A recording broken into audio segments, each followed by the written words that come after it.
Hi guys, ఫైనల్గా సంక్రాంతికి వస్తున్న మూవీ అయితే చూడడం జరిగింది. డైరెక్టర్ అనిల్ రావుపూడి గారికి అండ్ విక్టరీ వెంకటేష్ గారికి ఇది ఒక మంచి హ్యాట్రిక్ మూవీ అనే చెప్పుకోవచ్చు. ఎఫ్1 ఎఫ్2 తర్వాత ఇది కూడా మంచి హ్యాట్రికే. ఇది కూడా హిట్ మూవీయే.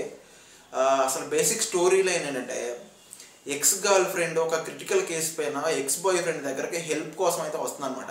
ఆ ఎక్స్ బాయ్ ఫ్రెండ్కి ఒక వైఫ్ కూడా ఉంటుంది. ఒక సెల్ఫిష్ అండ్ ఒక కంచు, ఒక ఇన్నోసెంట్ వైఫ్ అనమాట. వీళ్ళ ముగ్గురు కలిసి ఆ క్రిటికల్ కేసుని ఎలా సార్ట్అవుట్ చేస్తారు అనేది బేసిక్ ప్లాట్. ఇంకా సినిమా ఎలా ఉంది ఏంటంటే మాట్లాడాలంటే, స్టార్టింగ్ కొంచెం ఇంట్రెస్టింగ్ పాయింట్తో స్టార్ట్ చేశారు. తర్వాత కొంచెం స్లో అయిన ఫీలింగ్ అయితే ఉంటుంది.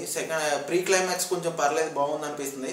ఇంకా ఫస్ట్ హాఫ్ మీద కంపేర్ చేసుకుంటే సెకండ్ హాఫ్ చాలా బెటర్, చాలా బాగుంటుంది. ఇంట్రెస్టింగ్గా క్రైమ్ సీన్స్తో కానీ చాలా బాగా అనిపిస్తుంది. ఒక సెటరికల్ కామెడీతో కానీ చాలా బాగుంటుంది. ఇంకా క్లైమాక్స్ చూసిన తర్వాత ఓవరాల్గా సినిమా చాలా బాగుందని అయితే ఫైనల్కి వస్తాం. ఇంకా పర్ఫార్మెన్స్ విషయం గురించి మాట్లాడాలంటే, విక్టరీ వెంకటేష్ గారు చాలా బాగా యాక్ట్ చేశారు. ఇంకా ఆయన గురించి మాట్లాడాల్సిన అవసరం అయితే లేదు. ఇంకా బాకింగ్ క్యారెక్టర్లో ఐశ్వర్య రాజేష్ గారు కూడా చాలా కంచుగా, ఒక సిల్లీగా, ఒక ఇన్నోసెంట్ క్యారెక్టర్లో చాలా బాగా యాక్ట్ చేశారు ఆమె కూడా. ఇంకా మీనాక్షి చౌదరి గారు కూడా ఎక్స్ గర్ల్ ఫ్రెండ్ అండ్ ఒక కాప్ క్యారెక్టర్లో తను కూడా చాలా బాగా యాక్ట్ చేశారు. ఓవరాల్ మిగతా యాక్టర్స్ కూడా చాలా బాగా పర్ఫార్మెన్స్ చేశారని చెప్పుకోవచ్చు. టెక్నికల్ ఇష్యూ మాట్లాడాలంటే, డైరెక్టర్ అనిల్ రావుపూడి గారు చాలా బాగా హ్యాండిల్ చేశారు. తక్కువ టైంలో చాలా బాగా హ్యాండిల్ చేసి ఈ సినిమాని తీయడం అనేది చాలా గ్రేట్ చెప్పాలంటే. ఇంకా ఈ మెయిన్ హార్డ్ కోర్ పాయింట్ ఏంటంటే, బీమ్స్ గారు ఈ సినిమాకి బ్యాక్గ్రౌండ్ స్కోర్ కానీ సాంగ్స్ కానీ చాలా బాగా ఇచ్చారు. ప్రతి ఒక్కరికి ఈజీగా కనెక్ట్ అయ్యేలాగా.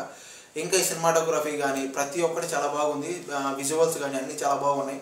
హ్యాపీగా ఫ్యామిలీతో కూర్చొని మరి హ్యాపీగా ఎంజాయ్ చేయవచ్చు అనిపించింది. ఈ మూవీకి నేను ఇచ్చే రేటింగ్ ఇక్కడ పక్కన ఇస్తున్నాను, చూసేయండి. అలాగే నా రివ్యూ నచ్చితే ఒక లైక్, ఒక సబ్స్క్రైబ్ కొట్టేసాను ఫ్రెండ్స్. Thank you.